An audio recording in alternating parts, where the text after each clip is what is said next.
کہ میرا جشن منانے کا طریقہ یہ ہے، میرا جشن منانے کا طریقہ ناچ گانا نہیں ہے، میرا جشن منانے کا طریقہ صرف روشنیوں سے منور کرنا نہیں ہے، میرا جشن منانے کا طریقہ یہ ہے کہ ان مدرس کو، وہ تعلیم دینے والے اساتذہ کی مدد کر کے میں جشن مناؤں۔ میرا طریقہ صرف موٹر سائیکلوں پہ گھوم کر جشن منانا نہیں ہے، میرا طریقہ یہ ہے جشن منانے کا۔ یہ پیغام میں دینا چاہتا ہوں۔ آج افسوس بھی ہوتا ہے دیکھ کر کہ کس طریقے سے جشن منایا جا رہا ہے۔ ہر کوئی کہتا ہے کہ ہماری حق تلفی ہو رہی ہے، ہم پہ ظلم ہو رہا ہے، ہم پہ زیادتی ہو رہی ہے، ہمارے ساتھ ناانصافی ہو رہی ہے، ہم غربت کا شکار ہیں، ہم مفلسی کا شکار ہیں، ہم پریشان حالی کا شکار ہیں۔ لیکن آج میں یہ کہنا چاہتا ہوں، اللہ سبحانہ و تعالیٰ قرآن میں ارشاد فرماتا ہے کہ میں اس وقت تک بندے کی مدد نہیں کروں گا جب تک کہ وہ خود اپنی مدد نہیں کرتا۔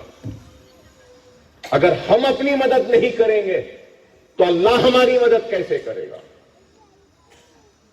جہاں جہاں بھی میلاد کا جشن ہوتا ہے، میں ان جشن منانے والے اصحاب سے ادباً درخواست کرتا ہوں کہ اپنے جشن کا حصہ یتیموں کی مدد سے بھی کیجیے، اپنے جشن کا حصہ بیواؤں کی مدد کے ذریعے بھی کیجیے، اپنے جشن کا حصہ مظلوم کی مدد کرنے میں بھی کیجیے، اپنی جشن کا حصہ بھوکے کو کھانا کھلانے کا بھی بنائیے، اپنے جشن کا حصہ آپ بے روزگار کو روزگار عطا کرنا، یہ بھی جشن کا حصہ بنائیے۔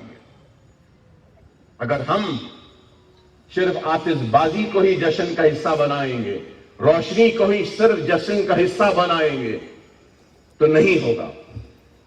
ہم کو یہ پیغام دینا ہوگا۔ آج رسول اللہ صلی اللہ علیہ وسلم کی تعلیمات کو ہم دیکھیے کہ کس طریقے سے یہاں میرے کارپوریٹر صاحبان بھی بیٹھے ہیں، عوامی نمائندے بھی بیٹھے ہیں۔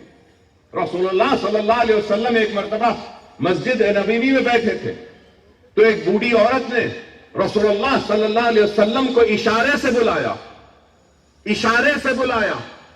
رسول اللہ صلی اللہ علیہ وسلم اس اشارے کو دیکھ کر نکل گئے اور جا کر اس عورت کی باتیں سننے لگے۔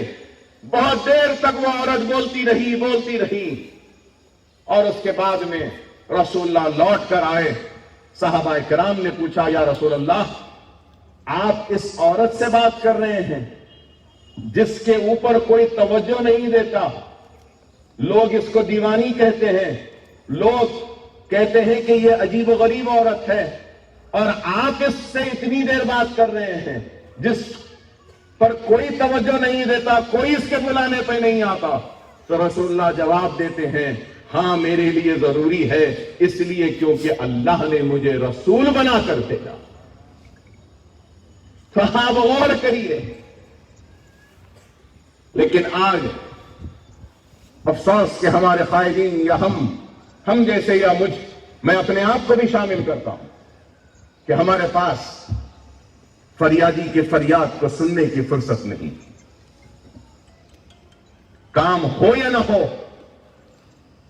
سن لے تو آدھا کام ہو جاتا ہے فریادی کا، اور وہ آدھا کام یہ ہے کہ وہ اپنی دل کی تکلیف کو اپنے رہنما، اپنے لیڈر، اپنے قائد کے سامنے بیان کر دیا تو اس کی آدھی تکلیف تو صرف بیان کرنے سے دور ہو جاتی ہے۔ ارے یہ رسول اللہ کی تعلیم ہے۔ راستے میں کانٹے بچھائے جاتے تھے، کچرا پھینکا جاتا تھا، ایک دن کچرا نہیں پھینکا گیا تو اس کے گھر کو پہنچ جاتے ہیں پتا کر کے کیا بات ہے کہ آج کچرا نہیں پھینکا۔ یہ رسول اللہ کی تعلیم۔ یتیموں کے ساتھ کیا سلوک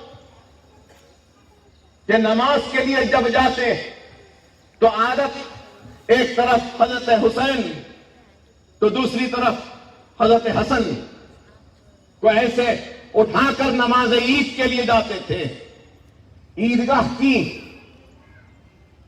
گیٹ کے پاس یا داخلے کی جگہ دیکھتے ہیں کہ معصوم بچہ بیٹھا ہے, بلبلا رہا ہے, رو رہا ہے, تو رسول اللہ رک جاتے ہیں اور پوچھتے ہیں کہ بتاؤ کیا بات ہے معصوم, تو کیوں رو رہا ہے؟ تو وہ معصوم بچہ کہتا ہے کہ یا رسول اللہ, میں یتیم ہوں, مجھے تیار کرنے والا کوئی نہیں, مجھے نئے کپڑے پہنانے والا کوئی نہیں, مجھے خوشبو لگانے والا کوئی نہیں. تو رسول اللہ اس یتیم کو لے کر واپس گھر کو جاتے ہیں اور حضرت بیوی فاطمہ رضی اللہ تعالیٰ عنہ سے کہتے ہیں کہ فاطمہ, اس معصوم کو نہلاؤ, دھلاؤ, اس کو خوشبو لگاؤ, تیار کرو, نئے کپڑے پہناؤ.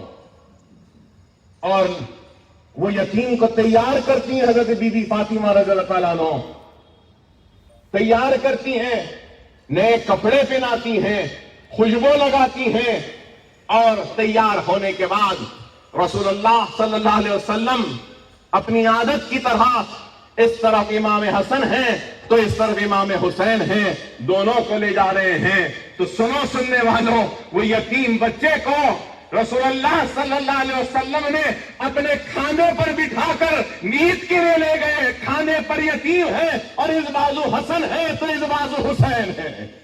ارے یہ رسول اللہ کی تعلیم ہے, یہ رسول اللہ کی تعلیم ہے, یہ اسلام ہے. لیکن